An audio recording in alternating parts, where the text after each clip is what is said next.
Usted ha mencionado, ha llamado la atención sobre algunos asuntos políticos y económicos en el mundo que son bien interesantes.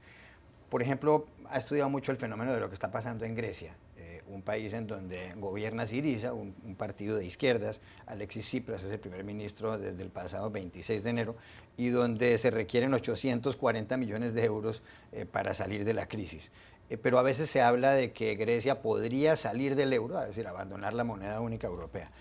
¿Puede pasar eso y sobre todo qué consecuencias tendría?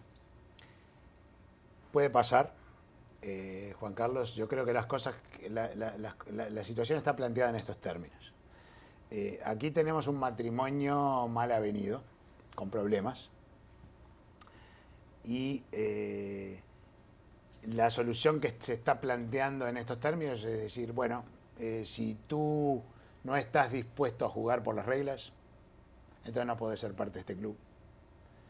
Eso implicaría que la Troika no le daría, el Fondo Monetario, el Banco Central Europeo y la Comisión Europea no le darían el apoyo a Grecia para poder refinanciar sus deudas, las deudas que vencen. Si eso no ocurre, se tendría que declarar en cesación de pagos. Si se declara en cesación de pagos, va a tener que abandonar el euro y readoptar el dracma como moneda y devaluar fuertemente. Como los depósitos están constituidos en euros, si la gente piensa que se los van a convertir a moneda griega y van a perder su valor, eso puede generar una corrida bancaria. Uy. Y todo eso, crisis de deuda, crisis cambiaria, crisis bancaria, llevar a una profundización de la crisis económica. Y esto, si bien sería aleccionante para disuadir a otros a hacer lo mismo, tiene sus peligros. Digo, nos metemos en territorio desconocido, no sabemos qué coletazos puede generar estos sobre la eurozona y además habrá quedado un precedente de que el euro no es irreversible. Ahora, la otra posibilidad que se está manejando es decir, mirá, como sabemos que esto tiene para ti, Grecia, consecuencias muy severas, entonces si te querés quedar, te vas a quedar en nuestros términos. Y eso implica, Juan Carlos, una pérdida de soberanía, que hay que medir las consecuencias que puede tener, porque eso va a generar una dinámica interna política en Grecia que puede eventualmente, digamos, con el tiempo, ya no hacer atractivo a los Syriza de este mundo, sino a los Amanecer Dorado de este mundo, que es un partido pro-nazi, xenófobo, racista y anti-europeo. Digamos. Entonces, las dos soluciones son peligrosas. Por eso nosotros decimos, si acá hay un matrimonio mal avenido, lleno de problemas, quizás un divorcio ordenado sea el menor de los males. No digo que sea bueno, porque un divorcio en general no es bueno, pero es el menor de los males. ¿Qué es un divorcio ordenado? Usted se sale del euro, adopta su moneda, pero respeta la integridad de los contratos que están denominados en euros. Como eso seguramente implicaría una carga onerosa para el Estado griego y para los deudores privados griegos, habría que hacer una nueva reestructura de la deuda. Esto es lo que yo llamo la solución a la uruguaya.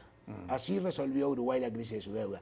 Argentina la resolvió de manera traumática, como sería la primera de sus opciones. O sea que en el esquema, en el tablero político económico que tenemos planteado, Juan Carlos, el divorcio ordenado es el menor de los males, en mi opinión.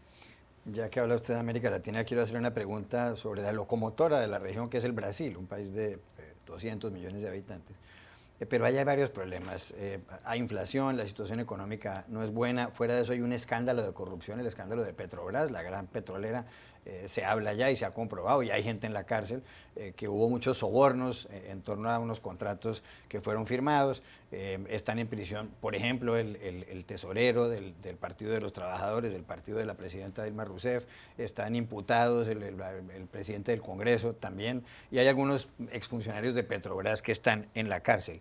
Dilma Rousseff, la presidenta, que acaba de ser reelegida, lleva pocos meses de su segundo gobierno, tiene la popularidad en un 12%, y se estima que el crecimiento de la economía brasileña este año pues, va a ser de menos del 1%, según el Fondo Monetario Internacional. La pregunta aquí ¿es esto un cóctel explosivo o usted cree que hay luz al final del túnel en el Brasil? Creo que hay luz al final del túnel. Juan Carlos, porque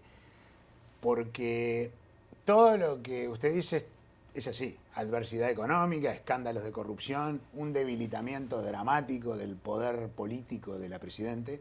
Entonces uno pensaría, por lógica, bueno, un país que necesita cirugía mayor, porque no es que Brasil no la precisa se quedó sin cirujano en el momento que estamos entrando a sala. Esa es un poco la lógica habitual. Entonces, esto no puede terminar bien.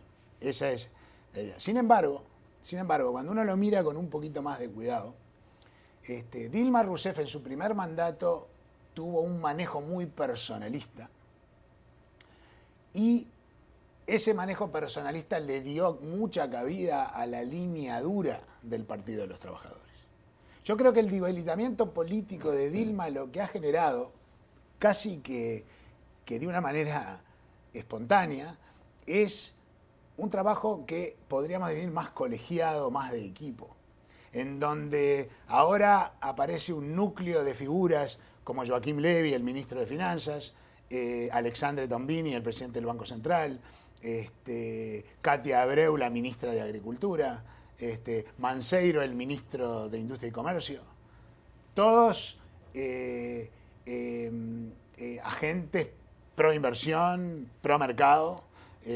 El vicepresidente pasó a ser el nexo central para manejar las relaciones entre el Ejecutivo y el Parlamento, y el vicepresidente no es del Partido de los Trabajadores, es del partido que está coaligado con el Partido de los Trabajadores, el PMDB. Entonces yo creo que esta descentralización del poder finalmente va a crear un núcleo de apoyo a las políticas razonables que Dilma se propuso en su segundo mandato y va a ser un elemento que va a neutralizar, digamos, a la línea dura, o va a ser un elemento que va a poder compensar la línea dura del PT. Entonces quizás, digamos, esta nueva ingeniería política que va a resultar del debilitamiento de Dilma pueda terminar en un manejo de equipo que resulte positivo para Brasil. Raúl Juste, el corresponsal de Folia, decía el otro día en un panel que tuvimos en Brookings algo muy interesante. Vi a Joaquim Levy hablar, nunca hubiera imaginado que era un hombre con su propio discurso, que algo así podría haber ocurrido en el primer mandato de Dilma. En Argentina hay elecciones presidenciales a finales de octubre. En el poder está la presidenta Cristina Fernández de Kirchner. La economía argentina no marcha bien. ¿Qué consecuencias puede tener para el sistema económico argentino un cambio político en ese país? El cambio político yo creo que va a traer cambios económicos inmediatos y en la dirección del pragmatismo. Como siempre, Argentina se va a mover hacia el pragmatismo más por necesidad que por virtud, pero se va a mover hacia allí. Y la razón fundamental es esta, Juan Carlos. La verdad que el capitalismo de Estado y las políticas asistencialistas, es decir, la transferencia de recursos sin contrapartidas, solo son hijas de la abundancia, solo son viables cuando hay recursos. Cuando los recursos se acaban, que es el caso porque los precios de las materias primas se cayeron, digamos, entonces hay que hacer un viraje al pragmatismo. Y la única razón por la cual la presidenta Kirchner no lo hizo aún es porque a ella le queda muy poco tiempo. Entonces ella funciona con el poco tiempo que le queda con una lógica política, no con una lógica de racionalidad económica. Si puedo aguantar hasta el final de mi mandato sin arrear mis banderas, acentuando la heterodoxia, poniéndome dura en la negociación con los acreedores, entonces mi poder político se va a ver afianzado. Digamos, pero ese lujo que se puede dar la presidenta Kirchner porque le quedan pocos meses para terminar su mandato, no se lo va a poder dar el gobierno entrante. El gobierno entrante lo primero que va a tener que hacer es arreglar el problema con los acreedores, con los holdouts, como se les llama, para que Argentina pueda restablecer su acceso a los mercados internacionales de capital, terminar con el financiamiento inflacionario del déficit, unificar el mercado cambiario y eventualmente ir corrigiendo gradualmente los desequilibrios que tienen las cuentas públicas. No tengo dudas que eso es lo que va a pasar. Una última pregunta para una respuesta breve, tiene que ver con Chile. Hay un escándalo político en Chile en el sentido de que 24 horas después de que Michelle Bachelet ganara las elecciones presidenciales, un banco le concedió un préstamo a la nuera, Natalia Campañón, la nuera de la presidenta, casada con el señor Dávalos, hijo de Michelle Bachelet, por $10 millones para hacer un desarrollo urbanístico. Hay una investigación, la presidenta ha dicho que hay que tomar medidas, ha anunciado incluso un cambio a la constitución chilena. ¿Puede esto afectar o perjudicar la economía chilena? Por ejemplo, minar la confianza de los inversores en Chile. Podría, en la medida que el sistema político quedara comprometido, porque además tenemos otro escándalo de corrupción paralelo que afecta al partido de oposición. Pero aquí hay que mirar las cosas con perspectiva, digamos. Es decir, no es que de pronto descubrimos que Chile es un país corrupto y no lo sabíamos. Chile no es un país corrupto. Chile destapó una trama de corrupción. Los países que no son corruptos o disuaden o destapan la corrupción. Los países que son corruptos, sí, o donde la corrupción es rampante, la corrupción no se disuade o no se detecta, o si se detecta no tiene consecuencias. En Chile eso no es el caso. Entonces yo creo que esto habla de la fuerza institucional que tiene Chile, y lo que la presidenta hizo hace 2 días, de tomar medidas anticorrupción muy severas.